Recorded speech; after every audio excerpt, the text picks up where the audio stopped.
Drusus Leverian, welcome.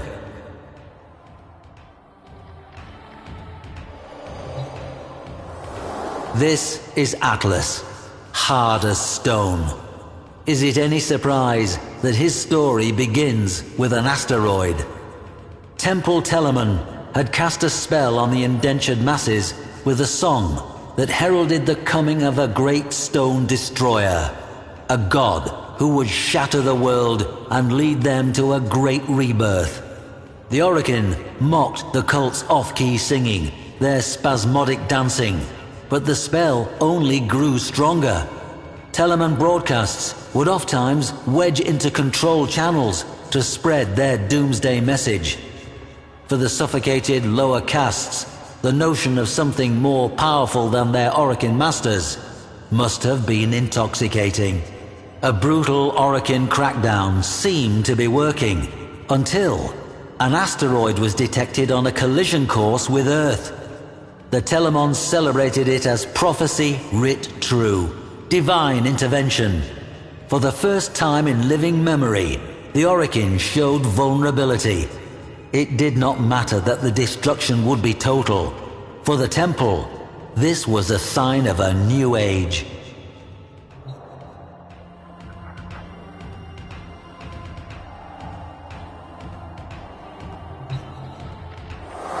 A probe was sent to the asteroid, perhaps seeking proof of divine intervention. It found intervention, though it was anything but divine. The rock had been fitted with colossal steering thrusters, and manning those thrusters, a bevy of well-armed Telamon. Having taken fate into their own hands, they set about a final convulsive dance aboard that rock. Battle cruisers, Orgon missiles, a gale force of Dax. The Orokin could have resolved this in any number of ways, but their enemy was not the Telamons themselves. It was their ideas. Atlas alone was sent. As he crashed onto that rock, his Shikiro helm greeted the cultists. Note the angled ballistic plating and reinforced neck protection. He would soon need both.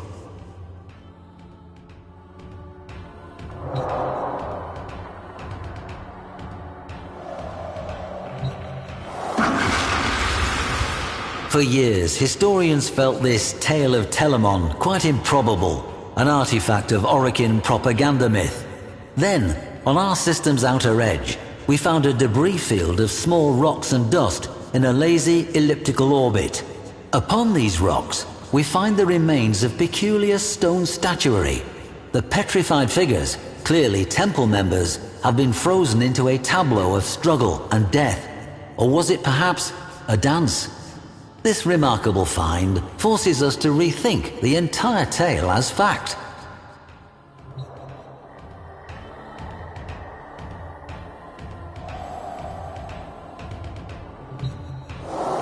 The Stratum Cyandana, reserved and austere, until you turn it over and reveal the glowing hue of the amethyst crystal within. A breathtaking geode. Imagine its spiraling ribbons as Atlas tore toward the killer asteroid's thrusters. His plan must have been to reorient them and push the rock away from Earth. But, as the story goes, as he neared, the cultists detonated the thruster's footings and sent them careening into space. They were no longer needed. Mass and inertia would carry the rock to its fate. Atlas was out of options. Or so the Telamons thought.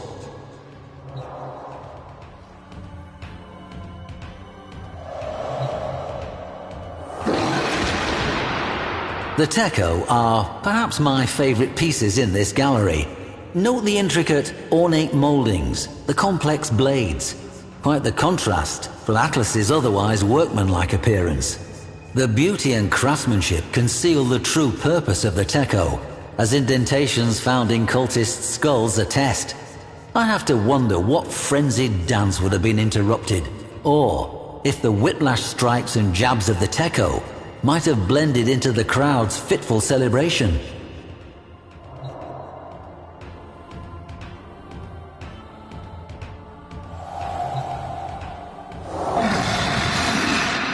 Before you, a rare sight, two rumblers, painstakingly recreated from fragments of the aforementioned tableau. How these inert and rigid formations are compelled to life by Atlas defies reason. Yet it is true.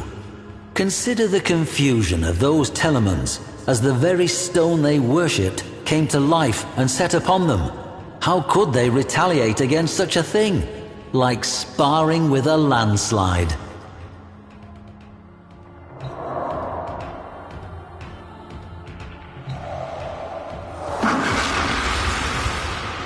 Earth swelled on the horizon as the cult mocked Atlas with their chorus, "The stone shall shatter all."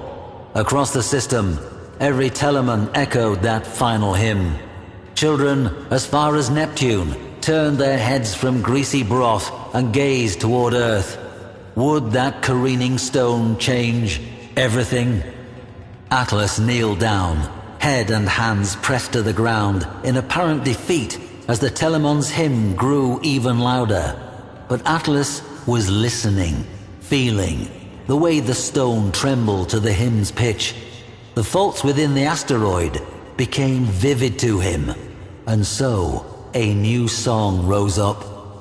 Rumblers, erupting in a godlike rhythm, beating along the faults until Atlas, alone, struck the final resonant chord.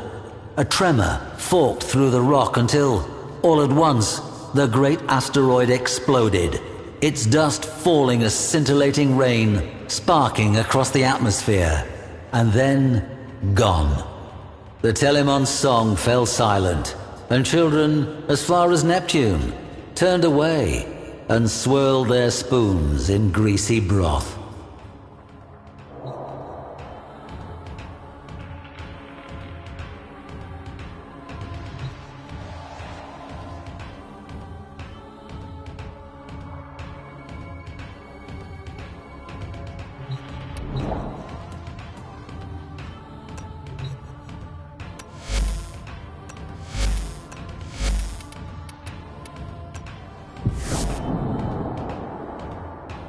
Hello again.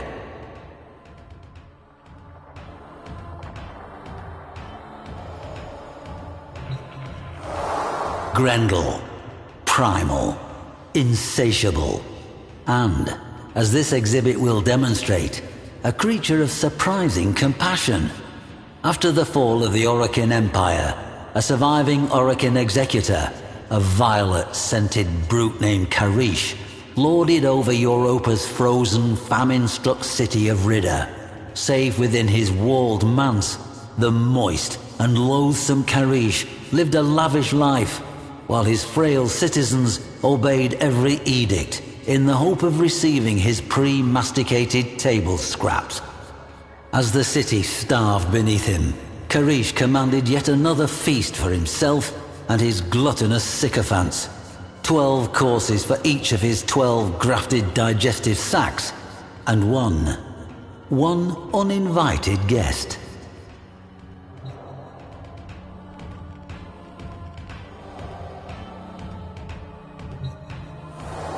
There remains a shallow trench through the ruins, as if some colossal boulder had crashed from the manse and rolled down the hill.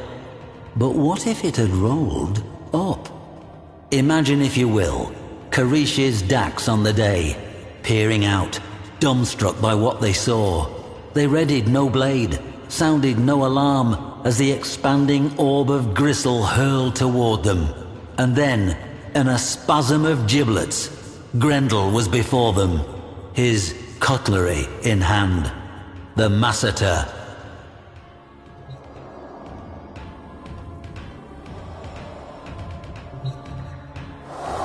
Scraps of cloth matching Grendel's unexpectedly elegant Sayandana were retrieved from the site, hooked on the remnants of gilded gates, stained with evidence of his degustation. Indeed, most of the Orokin hangers-on who attended the feast became it, and Karish himself fled shrieking into the hills of Ridda as fast as his 12 exosac levitators would carry him.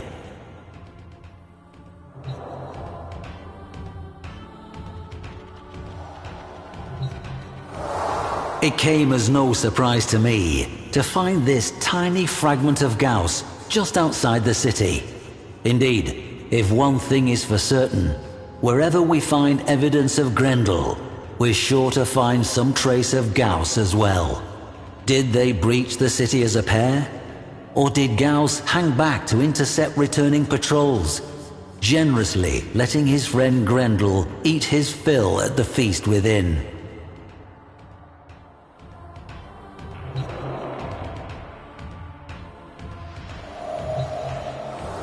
Note the open face, almost more like design.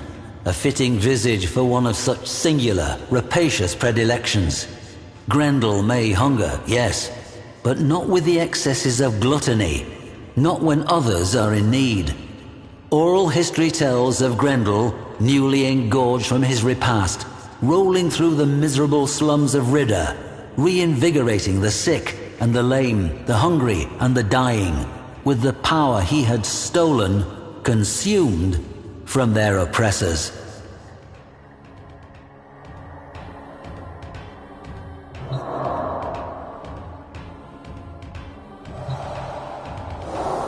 Here we have shattered fragments of the manse wall, and the gate mangled by Grendel's masseter blade. One can almost see the city's masses, newly rejuvenated by Grendel's healthful blessing, storming the manse. Shattered gates thrown wide, they take back what was theirs, namely, control of their future. See here the scattering of genuine Orokin dinnerware. Worn with time, these must have been used for countless meals as the people of Ridda bravely weathered the dark times ahead.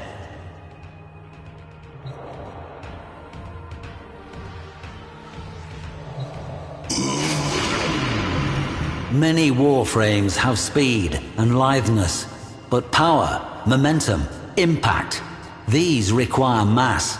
And there, the creased midsection, the seam, does it split? Yawning open with a jagged, vacuous aperture to who knows? A certain Orokin may have found out. That night, the people of Ridda ate their fill, feasting until the frozen mountains lit warmly with the dawn. It was toward those roseate peaks that the Executor had fled, pursued by Grendel. What his fate was, I cannot say. But as the people feasted, so the story goes, they were suddenly struck silent by a strange, deep sound. A rumble carried from mountain to mountain. A single, satisfied belch.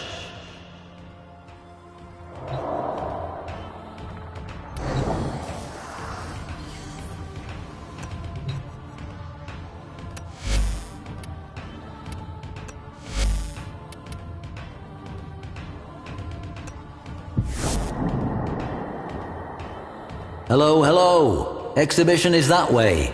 Donation box just over there.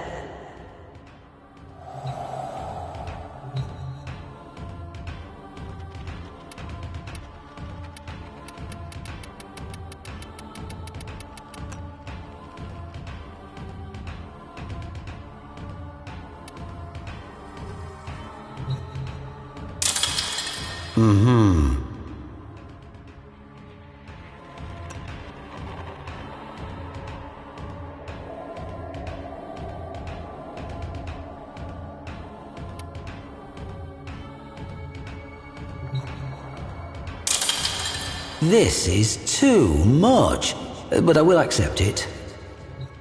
Ivara, the Huntress. This tale comes to us from the secret history of the Orokin court by the historian Porvis. Have you perhaps heard tell of the Myrmidon? No matter. A preternatural beast figure straight out of myth he was. One whose prey had no equal. Warframes were what this villain hunted. It is said a number of frames had been erased from history by this monster. Models who no longer exist on any record. Those who are not remembered. It hardly seemed possible that a single person could stand against a Warframe. let alone destroy it, let alone several. Perhaps Porvis enjoyed the telling a little too much, or perhaps there is something to it. Ivara encountered the Myrmidon quite early in her history. Quite early indeed.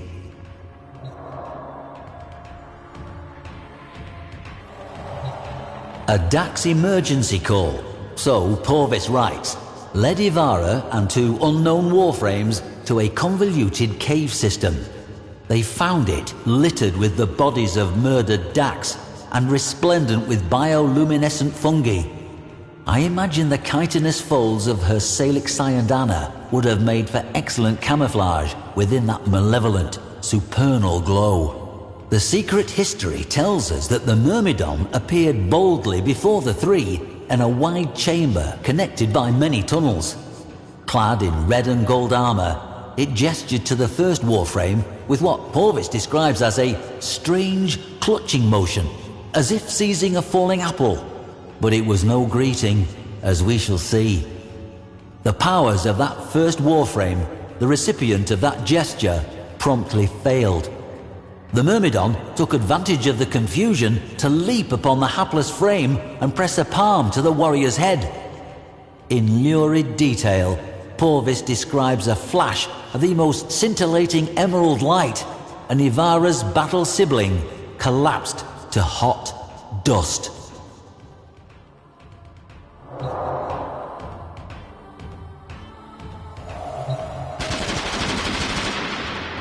Porvis tells us he compiled much of this tale from overheard exchanges between members of the Seven and details that remain consistent in courtly whispers.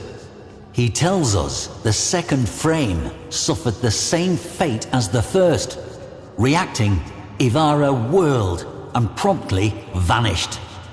But one clutching gesture in her direction and Ivara's powers fled, her cloaking field nullified.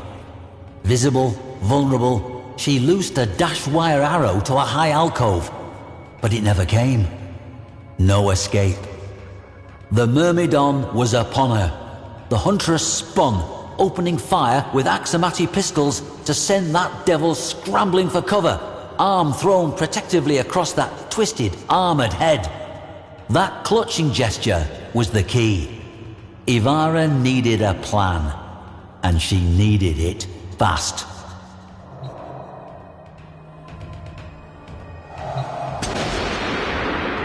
Ivara ran at a wall and up it, hanging there, waiting, as the Myrmidon flipped into the room, blasting the spot where he'd expected her to be. Frustrated, he again made that same elaborate gesture, trying his luck, and she saw it. That bracelet upon the wrist that glowed softly with the movement of that clutching gesture. Ivara flipped from her perch, shouldering her exquisitely crafted rubico as she did so, and sighted the enemy.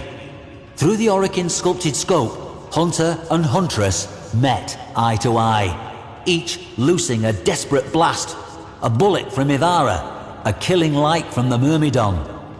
The green light lashed, touching a shoulder plate of Ivara's Avia armor, reducing it to dust. It saved her. Huntress won out, her shot claiming the Myrmidon's device in a shower of sparks. But the Myrmidon's weapon remained lethal, and with it, he lashed out at Ivara in an emerald fury.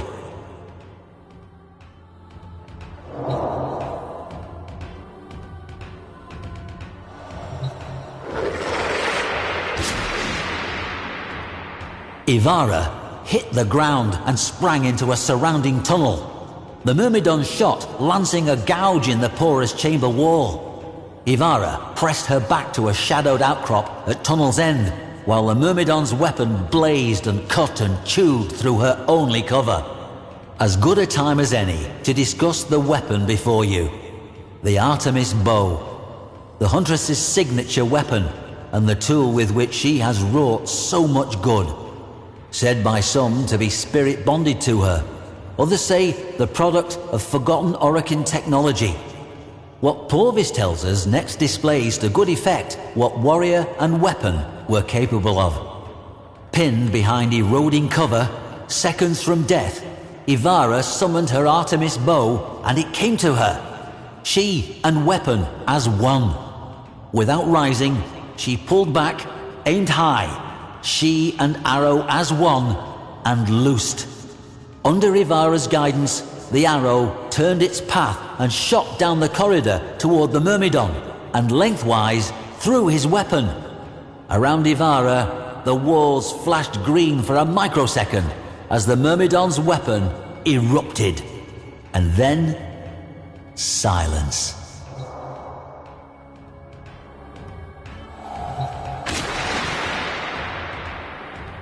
What is a bow without arrows? And these arrows? The origin system has never seen their like, able to change their very nature at the whim of Ivara. Sleep, cloaking, rapid fire, they are the embodiment of her legendary versatility. Ivara drew her bow again, this time for her fallen comrades. With inhuman speed, shot after shot snapped and plucked each segment of carapace from the Myrmidon's lean frame. Straps severing, clips popping, he was undressed with swift efficiency by the preternatural accuracy of her aim and rapidity. Even before her final arrow belted the visored helmet from his head, she had the killing shot knocked and ready. There he stood, the Myrmidon, slayer of Warframes. Naked, beauty, symmetry, even the capacity for language sacrificed for raw power. But his face was a mockery of an Orokin face, those she was sworn to never kill. The smirk on his pallid, angular visage told her he knew it as well.